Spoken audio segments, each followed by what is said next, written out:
Secara otomatis ketika kita sedekah betul-betul karena Allah, bala itu akan hilang dengan sendirinya.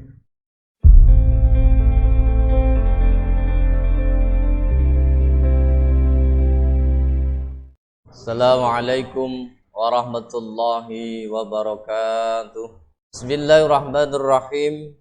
Ya aliyuhu ali, idza tasaddaqta, tatkala ni sedekah sira fatasaddaq, mongko sedekah sira bi ahsani ma, kelawan luweh bagus-baguse barang, indaka kang tetep ing dalem sandingira. Fa inna sadaqata, mongko setuhune sedekah, lukmatin sak puluhan, minal halali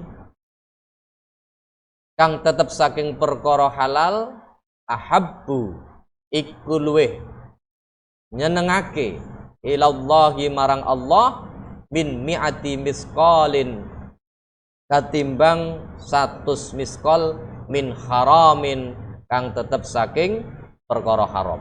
Wa shadaqatun, lan utawi sedekah, tuqaddimuha kang andinginake sira ha ing sedekah qabla mautika ing dalem sadurunge mati nira, afdalu iku luweh utama min mi'atin misqalin katimbang 100 misqal, yatasaddaquna biha kang sedekah wong-wong akeh biha kelawan sedekah ba'da mautika ing dalem sawise mati nira. Pesan Rasulullah SAW kepada kita semua sebagai umatnya melalui Sayyidina Ali, idza tasaddaqta fatasaddaq bi ahsani ma indaka. Apabila engkau bersedekah, apabila engkau memberi sesuatu kepada orang lain, bi ahsani ma indaka, maka berilah barang yang paling bagus di antara barang-barang kalian. Bila sedekah panganan, kalau sedekah makanan, ya makanan yang emang layak dimakan. Jangan arpe mambu baru dikekne wong. Kita ketika sedekah pakaian juga seperti itu. Kira-kira pakaian yang masih nyaman kita pakai itu yang mana? Ya itulah yang diberikan. Jangan ketika pakaian itu sudah nggak nyaman, kita sudah kekecilan, kita sudah nggak senang, baru dikasihkan orang. Apakah sedekah seperti itu? Boleh, boleh. Akan tetapi yang lebih afdal diantaranya yaitu sedekah itu yang paling kita senangin, yang paling bagus diantara barang-barang kita. Fa inna shadaqata luqmatin minal halal ahabbu ilallah min mi'ati misqalin min haramin. Kata Rasulullah, sesungguhnya sedekah satu suapan, sedekah satu sendok makanan minal halalin, dari sesuatu yang dihalalkan oleh Allah. Maksudnya di sini sesuatu yang dihalalkan itu cara kita mendapatkan. Dan barang itu ya emang betul-betul halal. Ahabbu ilallah, itu lebih Allah senangin, itu lebih Allah cintain, min mi'ati misqalin min haramin, daripada 100 misqal tapi sedekah itu dari barang atau cara mendapatkan kita tidak halal alias haram. Satu misqal, misqal itu adalah hitungan Arab, hitungan emas pada saat zamannya Rasulullah.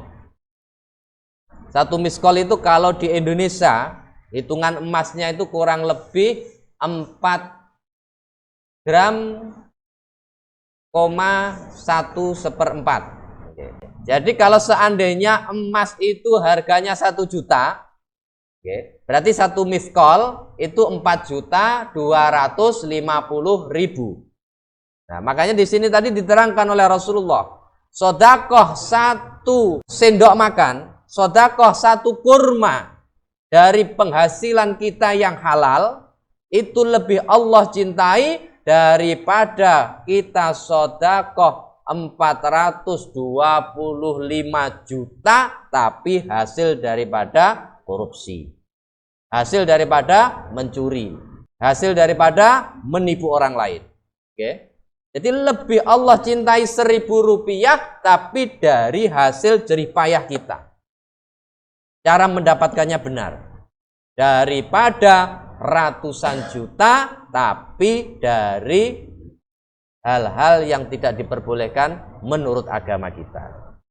Jadi kalau seandainya ada pejabat yang korupsi, kemudian nyumbang kita 100 juta, 200 juta, kira-kira kita terima enggak? Ya lara ditampa ya kebangetan toh. Duwe kok ora ditampa. Jadi itu urusannya mereka dengan Allah. Kalau kita dikasih sedekah, asalkan kita nggak tahu asal usulnya, alangkah baiknya tetap kita terima. Kalau tahu, kita juga harus berpikir 2 kali. Dalam artian seperti ini. Kalau tahu uang itu haram, ya, disedekahkan untuk jalanan, untuk madrasah, untuk masjid.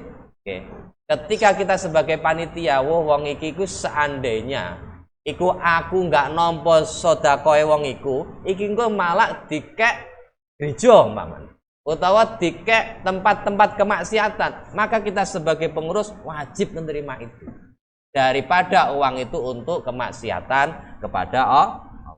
Makanya kita itu harus bisa memilah dan memilih. Walaupun itu barang salah pun kita harus bisa memilah dan memilih itu tadi. Nah, ini menunjukkan juga bahwasannya sesuatu yang baik itu harus seluruh kegiatan yang mendukung itu ya juga harus baik.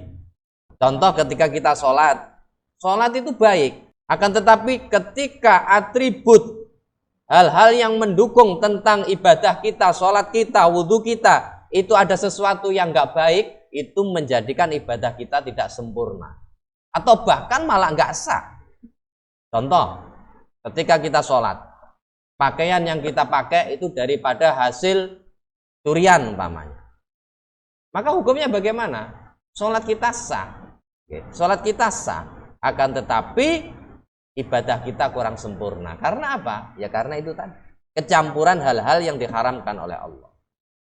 Ketika kita sedekah pakai harta haram seperti itu, dari barang curian atau barang ngibulin orang lain, itu bagaimana sedekah kita? Ya yang jelas, kalau menurut hukum syariat, sedekah yang seperti itu tidak diterima oleh Allah. Tapi masih bagus orang yang seperti itu, karena arahnya untuk kebaikan. Daripada nanti justru malah diambil oleh orang-orang yang digunakan untuk kemaksiatan kepada Allah. Makanya sering kami sampaikan bahwasanya ketika kita itu nabung di bank, ketika kita nabung di bank, uang daripada bunga yang kita dapat dari bank itu jangan sampai tidak diambil. Umpamanya kita punya uang 1M, kalau kita bankkan dalam setahun umpamanya dapat lebih daripada 1M itu, umpamanya 1M lebih sekian, maka yang sekian itu seandainya kita ambil, nggak apa-apa, tapi kita berikan untuk kita sedekahkan untuk kemaslahatan umat. Contoh, bangun jalanan, bangun paret, atau untuk yang membantu saudara-saudara kita yang membutuhkan, nggak apa-apa. Walaupun itu hukumnya riba itu kan haram, kok diberikan kepada orang. Kalau seandainya bunga yang kita dapat itu nggak kita ambil, akhirnya dikelola oleh orang yang tidak paham tentang hukum agama, maka kita umpamanya itu diberikan tempat-tempat pelacuran, bantu-bantu tempat-tempat kemaksiatan, maka kita akan mendapatkan dosa yang sama daripada sedekah yang seharusnya kita ambil itu tadi, uang yang seharusnya kita ambil itu tadi. Makanya jangan sampai harta kita itu ke tangan orang yang tidak jelas seperti itu. Kita amankan, nggak apa-apa. Kita ambil, kita sedekahkan untuk jalanan, untuk kemaslahatan umat lah. Nggak oleh pahala, nggak apa-apa. Yang penting itu bisa bermanfaat untuk orang lain. Jangan kita itu jangan terlalu kaku. Iki riba hukumnya haram. Akhirnya nggak dicikuk, malah dicikuk wong liya oleh. Lah itu malah bahaya, nggak oleh. Jadi intinya Allah itu lebih senang sodakohnya seseorang umpamanya 1.000 rupiah tapi dari hasil halal daripada 425 juta tapi dari barang-barang atau hasil daripada perkara yang diharamkan oleh Allah. Wa tasaddaqatu tuqaddimuha qoblal mautik afdalu min mi'atin mithqalin yatasaddaquna biha ba'da mautik. Kata Rasulullah kepada kita semua, sodakohnya orang yang masih hidup, sodakohnya orang yang masih hidup itu lebih utama min mi'ati misqalin, lipat daripada 100 misqal yatasaddaquna biha ba'da mautik. Jadi sodakohnya seseorang sebelum meninggal, contoh saya ini kan masih hidup, saya sodakoh 1.000 rupiah, sama ketika kita sudah meninggal anak turun kita itu sodakoh 425 juta itu tadi. Itu bagusan mana? Masih bagusan kita sendiri yang mengeluarkan sodakoh ketika masih hidup. Kacake sakmono iki mau. Makanya ketika kita masih hidup, usahakan semaksimal mungkin harta yang kita punya itu ya kita tasarrufkan di jalannya Allah. Jangan nunggu nanti kalau aku sudah meninggal dunia kan anakku kan beneh kabeh. Anakku kan ngerti agama semua. Pasti nanti akan disodakohkan untuk aku. Walaupun seperti itu, nantinya pun disodakohkan untuk kita, tapi berbeda level pahalanya di hadapan Allah. Jadi kalau kita melihat daripada hadis baginda Nabi ini, yang intinya kita sebagai manusia, itu tidak boleh terlalu berharap amal kebaikan siapapun. Kita harus mengandalkan amal kebaikan diri kita. Wes aku tak mondok nih anakku ben ngerti agama. Tapi kita sebagai orang tua umpamanya nggak mau belajar agama. Kok kan aku lak meninggal dunia kan didoakan oleh anakku. Berbeda rasanya. Berbeda rasanya. Jadi yang intinya kita itu tidak boleh berharap kepada selain Allah. Kita andalkan amal kita semaksimal mungkin untuk beramal kepada Allah, untuk ibadah kepada Allah. Jangan mengharapkan orang lain. Jadi sekali lagi, yang intinya sodakoh kita semasa hidup itu lebih afdol, lebih utama daripada sodakoh kita setelah kita meninggal dunia. Alias kita meninggal dunia meninggalkan harta ratusan juta, itu disodakohkan oleh anak kita, dihadiahkan kepada kita, itu masih utama ketika kita sodakoh sendiri untuk diri kita. Bismillahirrahmanirrahim. Ya aliyuhu ali, tasaddaq sodakoh siro ala mautaka ing atase pira-pira wong mati ira. Fa innallaha mongko sedune Allah, fa innallaha ta'ala mongko sedune Allah taala qad wakkala iku teman-teman make-lake sapa Allah malaikatan ing para malaikat yahmiluna kang anggawa sapa para malaikat shadaqatil ahya'i ing pira-pira sedekahe wong-wong urip ilaihim marang mauta fayafrahuna mongko bungah sapa mauta biha kelawan sedekah asyadda makanu kaliluweh bangete oleh ana mautaka yafrahuna fid dunya iku bungah mautak ing dalam dunya. Jadi pesannya Rasulullah kepada kita semua, tasaddaq ala mautika, bersedekahlah kalian, bersedekahlah kalian kepada orang-orang yang sudah meninggal dunia. Jadi selamatan memberi sesuatu kepada orang lain yang dihadiahkan untuk si mayit ini sampai. Hadisnya pun dilihat, diantaranya hadisnya ini tadi. Fa innallaha ta'ala qad wakkalal malaikata. Sesungguhnya Allah mewakilkan para malaikat-malaikatnya yahmiluna shadaqatil ahya'i, untuk menyampaikan sedekahnya orang-orang yang masih hidup itu kepada orang yang sudah meninggal dunia. Jadi kiriman umpamanya kita sedekah kopi, iki tak hadiahne nyanggone wong tuaku, ya wong tuane awake dhewe ning kono oleh pahala kebaikan daripada minuman kopi itu. Disampaikan langsung oleh malaikat-malaikatnya Allah. Dan orang-orang yang kita kirimin sedekah, orang-orang yang kita kirimin pahala daripada amal soleh kita, itu akan menerimanya dan dia akan gembira ketika mendapatkan kiriman seperti ketika kita hidup di dunia. Jadi ketika kita hidup di dunia ini, contoh mamanya kita di penjara, di lapas itu ketika ada orang yang menjenguk kita membawa sesuatu, itu luar biasa senangnya, gembiranya luar biasa. Ketika kita melihat orang lain itu dapat kiriman, kita itu nggak pernah dikirim sama, nggak diperhatikan sama keluarga kita yang di luar sana, itu nelongsone atiku sangat luar biasa. Para percaya sampean teka wong sing pernah ning penjara. Sama ketika anak-anak yang di pondok itu juga seperti itu. Apalagi ketika kita itu di alam kubur.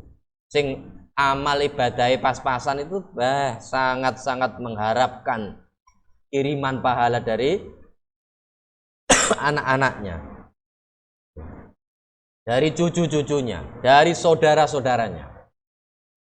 Bahkan ketika melihat orang lain dikirimin Fatihah, orang lain dikirimin bacaan Quran, orang lain dikirimin sedekah, dan lain sebagainya, kita itu ketika melihat pasti kita akan menangis. Anakku kemana anakku? Karena orang di alam kubur itu ya hakikatnya ya hidup, cuman pindah alam, sama seperti kita dulu ketika di alam rahim. Alam rahim kita itu hidup, tapi kita nggak tahu dulu itu ngapain. Begitu juga ketika kita di alam kubur, ya sama kehidupannya sama seperti di dunia ini. Justru ketika kita di alam kubur mulai mendapatkan kenikmatan-kenikmatan yang ketika kita hidup di dunia ini kita jalankan. Mulai mendapatkan kenikmatan-kenikmatan balasan amal ibadah kita ketika hidup di dunia. Apabila orang tua kita sudah meninggal dunia, makanya minimal setiap habis sholat jangan lupa hadiah Fatihah. Syukur-syukur sedekah apapun kita, itu usahakan ketika orang tua kita sudah meninggal, cangking. Ya Allah, sedekahku ini untuk orang tuaku, untuk saudara-saudaraku, untuk seluruh umat muslim, maka semuanya akan mendapatkan pahala daripada sedekah itu. Dan itu tidak mengurangi sedikit pun pahala untuk kita. Pamane sedekah 1000 awake dhewe ya oleh pahala 1000. Tapi orang yang kita tuju itu tadi semuanya akan mendapatkan pahala 1000. Makanya sedekah itu aja dipek dhewe. Rugi. Cuman bedanya di niatnya aja. Gak niat amal soleh itu untuk semuanya. Makanya ketika kita berdoa pun juga seperti itu. Ketika kita mendoakan kebaikan untuk orang lain, itu hakikatnya kembali kebaikan itu untuk diri kita. Semakin banyak orang yang kita doakan, semakin banyak kebaikan yang kembali kepada kita. Bahkan kemarin kan ada kata Rasulullah, barang siapa yang mendoakan kepada orang, maka doaku akan kembali kepada dirinya. Entah itu doanya baik atau jelek. Walaupun kita mendoakan kejelekan kepada orang, maka kejelekan itu akan kembali kepada diri kita. Podo-podo metune, podo-podo berdoane, mendingan sing api-api. Sing elek-elek iku wis dimpet ae. Enggak usah diucapno. Maka kata Rasulullah, orang yang ketika dikirimin sedekah, dikirimin pahala kebaikan, maka dia akan gembira di alam kuburnya. Kemudian orang yang di alam kubur wa yaquluna, berdoa kepada Allah. Allahumma ighfir liman nawwara qabrana wa basyirhu bil jannati kama basyarana biha. Ya Allah, ampunilah orang yang sudah kirim Fatihah kepadaku itu. Orang yang sudah sedekah yang dihadiahkan kepadaku itu. Karena dengan sedekahnya, karena dengan Fatihahnya, karena dengan amal solehnya, akhirnya kuburku diterangkan oleh Allah. Wa basyiru bil jannati kama basyarana biha, dan berikanlah gembira di surganya Allah orang-orang tersebut seperti mereka menggembirakan saya ketika ada di alam barzah ini. Jadi kembali didoakan. Makanya orang-orang yang di alam kubur itu ketika banyak dosanya, ketika mendapatkan kiriman ke amal soleh itu akan menghapus, akan mengurangi siksaan daripada orang yang di alam kubur. Bagi orang-orang yang soleh, orang-orang yang sudah tidak punya dosa, ketika kita mendoakan mereka, maka itu akan kembali kebaikannya kepada kita. Makanya kiai, para ulama, para wali-walinya Allah, itu hakikatnya mereka ini nggak perlu doa kita. Kenapa kok kita masih mendoakan mereka? Ya dengan kita mendoakan mereka, akhirnya derajat mereka itu dinaikkan oleh Allah. Derajat itu ibaratnya apa ya? Pangkat. Jadi derajatnya mereka dinaikkan terus oleh Allah. Bukan menghapus dosanya lagi, tapi meningkatkan kebaikan kepada mereka semua. Dan itu akan kembali, akan tertumpah kepada kita. Sama seperti ketika kita bersolawat. Ketika kita bersolawat, hakikatnya bukan untuk Rasulullah. Solawat itu kembalinya kepada kita. Rasulullah diibaratkan cangkir yang sudah penuh, maka ketika kita kasih kebaikan terus, kita bersolawat kepada Rasulullah, kebaikan itu akan tumpah. Tumpahnya kemana? Ya ke bawah, ke kita sendiri yang bersolawat kepada Rasulullah. Makanya kita kenapa kok selalu ziarah ke makam-makam aulia? Ya tujuannya mengharapkan barokah daripada mereka semua, karena mereka semua orang yang dekat dengan Allah.